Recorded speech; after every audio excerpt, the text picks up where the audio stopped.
Tahu ya betul. Cuman semua yang hadir di sini mungkin salah satu alasan betul akhirnya kecewaan ya kecewaan ini panggilan kita ini panggilan kita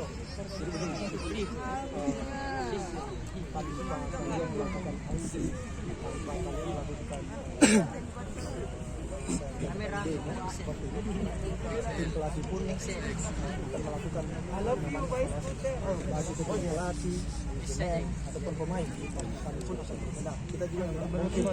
kita juga tidak mungkin tinggal diam melihat situasi seperti apa, tapi kami ini yang bisa dikatakan putra dan tidak kami juga malu kalau melihat perkembangan kita saat ini ada di posisi yang bukan semestinya di situ.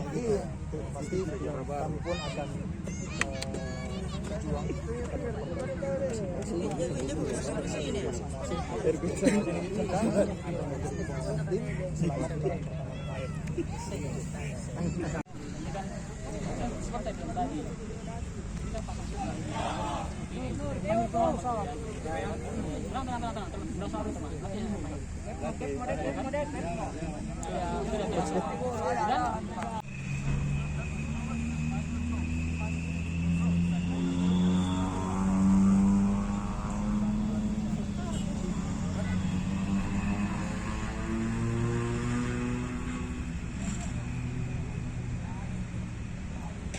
cukup kita sayangkan karena tadi ada insiden yang sampai mengganggu jalannya latihan. Ya, kedepannya kami harap hal-hal itu tidak terulang lagi, meskipun ya memang sah-sah saja mereka mau menyampaikan aspirasi.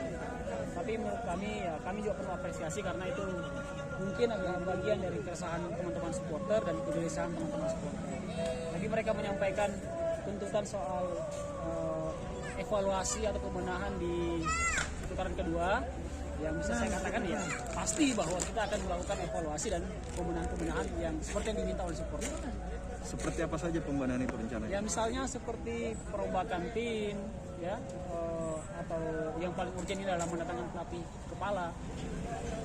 Kapan kira-kira, karena kan waktu makin tipis ini? Ya yang pasti sebelum berputarnya Liga 2, putaran kedua sudah ada pelatih kepala. Sekarang kan masih tahap kita verifikasi dulu.